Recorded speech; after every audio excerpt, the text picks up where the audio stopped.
इस क्वेश्चन में कह रहा है इन द गिवन फिगर, इस फिगर में A B is parallel to C D, A B parallel है सी डी के, and angle A B E हमारा 120 डिग्री है, ई सी डी 100 डिग्री है और बी ई सी हमारा x डिग्री है। Find the value of x, तो हमें ये x की वैल्यू निकालनी है। कैसे निकालेंगे? अब अगर आप इस क्वेश्चन में देखेंगे एफ ई जी हमारी एक स्ट्रेट लाइन है जो ए बी के भी पैरेलल है और सी डी के भी पैरेलल है, तो हम यहाँ लिख सकते हैं जो हमने कंस्ट्रक्ट की है, राइट। तो F E G is parallel to A B is parallel to C D, right. तो अब हमें पता है ये वाला एंगल और ये वाला एंगल, इन दोनों का सम 180 डिग्री होगा, राइट। तो वही कर रही हूँ, ये एंगल 1 लिख रही हूँ और ये एंगल 2 लिख रही हूँ। तो as A B is parallel to F E G और बी ई उसकी ट्रांसवर्सल है, इज अ ट्रांसवर्सल, तो angle A B E plus angle 1 हमारा 180 डिग्री का होगा। क्यों? क्योंकि ये कौन से हैं? कॉन्जिक्यूटिव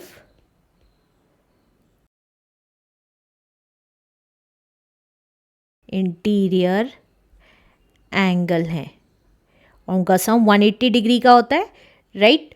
तो एंगल ए बी ई कितना है? 120 डिग्री का। एंगल 1 हमें निकालना है इक्वल्स टू 180 डिग्री। तो एंगल 1 कितना आ गया? 180 अपनी जगह रहा और 120 उधर जाके माइनस का हो गया। तो एंगल 1 हमारा आ गया 60 डिग्री का, राइट। अब ये एंगल पता चल गया, अब एंगल 2 निकाल देते हैं। अब हमें पता है सी डी किसके पैरेलल है? As C D is parallel to F E G और सी ई उसकी ट्रांसवर्सल है, सी ई इज अ ट्रांसवर्सल। तो हमारे एंगल कौन सा? Angle E C D plus angle 2 का सम हमारा 180 डिग्री होगा। क्यों? क्योंकि हमें पता है ये कौन से एंगल्स हैं? Consecutive interior angle. तो अब एंगल ई सी डी कितना दे रखा है हमें? ई सी डी 100 डिग्री का दे रखा है, प्लस एंगल 2 हमें निकालना है इक्वल्स टू 180 डिग्री। तो एंगल 2 कितना आ जाएगा? 180 अपनी जगह रहा और 100 डिग्री धरा के माइनस का हो गया। तो एंगल 2 आ गया हमारा, दैट इज़ 80 डिग्री। अब देखिए, अब हमें एंगल 1 भी पता चल गया, एंगल 2 भी, और हमें पता है एफ ई जी एक स्ट्रेट लाइन है, तो हम x की वैल्यू ईजिली निकाल सकते हैं। तो हम यहाँ लिख देंगे as F E G is a straight line है, तो एंगल एफ ई जी कैसे बनेगा? एफ ई जी किस किस को मिला के बनेगा? एंगल 1 को, x डिग्री को और एंगल 2 को मिला के बनेगा। तो एंगल 1 प्लस x कौन सा एंगल था? बी ई सी एंगल था, तो B E C plus angle 2 को मिला के। अब F E G straight line है तो 180 डिग्री की होगी।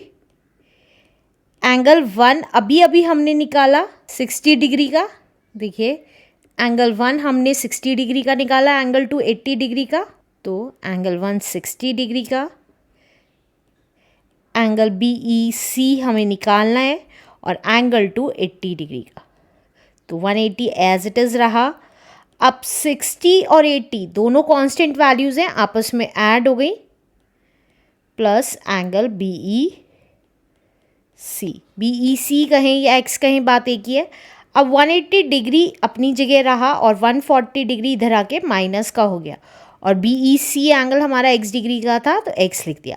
तो x डिग्री कितना आ गया? 180 में से 140 गया इज 40 डिग्री का, तो हमें पता चल गया कि x डिग्री कितना है, 40 degree is the answer. Let's do next question now.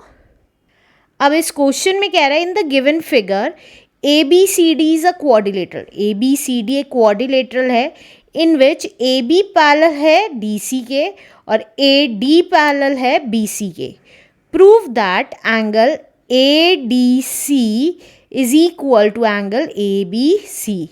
हमें ये प्रूव करना है कि ये वाला एंगल इस एंगल के इक्वल है। तो कैसे प्रूव करेंगे? तो देखिए, हमें पता है AB पैरेलल है DC के, AB पैरेलल है DC के और AD क्या है उसकी, ट्रांसवर्सल है, and AD is a transversal. तो ये दो एंगल का सम ADC, एंगल ADC और एंगल DAB का सम कितना होगा, 180 डिग्री होगा। तो angle ADC plus angle DAB दोनों का सम 180 डिग्री होगा। क्यों? क्योंकि ये क्या है, कॉन्जिक्यूटिव इंटीरियर एंगल है, राइट। एक स्टेटमेंट तो ये हुई। अगर AD पैरेलल है BC के, ये भी गिवन है हमें, AD is parallel to BC। देखिए, हमें ये दो एंगल्स इक्वल प्रूव करने हैं। अब मैंने कहा AD पैरेलल है BC के, ये गिवन है, और AB क्या है उसकी, ट्रांसवर्सल है, and AB is a transversal है। तो इसमें कह रहा है AD पैरेलल है BC के और AB उसकी ट्रांसवर्सल है। तो ये वाला एंगल प्लस ये वाला एंगल दोनों का सम 180 डिग्री होगा। तो वही लिख रही हूँ, angle DAB plus angle ABC, इन दोनों का सम हमारा 180 डिग्री होगा। क्यों? क्योंकि ये कौन से एंगल है, कॉन्जिक्यूटिव इंटीरियर एंगल है, राइट। अब ये माना हमारी, ये वाली हमारी फर्स्ट इक्वेशन है और ये वाली हमारी सेकेंड इक्वेशन है। तो देखिए क्या चीज़ कॉमन है, अगर देखेंगे 180 कॉमन है। अगर मैं इस इक्वेशन में, सेकेंड इक्वेशन में 180 की जगह ये लिख सकती हूँ ADC। देखिए, इन दोनों का सम भी 180 है, इन दोनों का सम भी 180 है। तो 180 की जगह मैं ये लिख रही हूँ, क्योंकि इन दोनों को प्लस करके 180 लिखें या 180 की जगह ये दोनों वैल्यूज़ लिखें, बात एक ही है। तो देखिए, angle DAB plus angle ABC equals to, ये एज इट इज़ उतारा है मैंने। अब यहाँ 180 की जगह ये वैल्यूज़ लिख रही हूँ, angle ADC plus angle DAB using equation first equation use करी। अब देखिए, एंगल DAB यहाँ पे भी है, यहाँ पे भी है, दोनों जगह प्लस की है।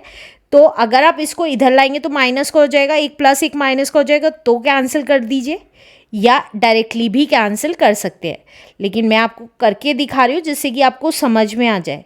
एंगल ABC और DAB एंगल इधर आ गया, ये वाला DAB इधर आ गया, तो प्लस का था माइनस का हो गया, इक्वल्स टू एंगल ADC।